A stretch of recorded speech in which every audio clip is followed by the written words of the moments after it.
Fox, the hard truth of the investment world is that it's designed to give you the illusion of choice. In the investment world, they present you with a list of 5,000 unit trusts, all with their own glossy, brilliant, perfect fact sheet, and it's all overwhelming. And guess what you do when it's overwhelming?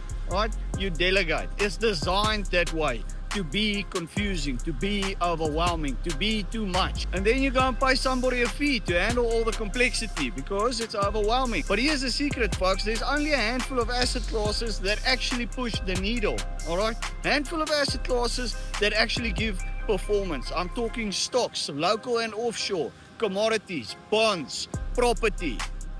And that's about it. Yeah, sure, you can throw a bit of derivatives in there, a hedge fund or two, some Bitcoin, and alternative crypto exposure, but that's about it. Everything else is just a different wrapper on the same type of asset classes. And the entire investment world will sell you complexity because simplicity is not profitable. My job is not to build you a portfolio by picking through 5,000 unit trusts. It's to build you a tailor-made portfolio that utilizes the 5 or 6 asset classes that have a history, okay, that have proven to build generational wealth over decades, over centuries. That's it. It's as simple as that.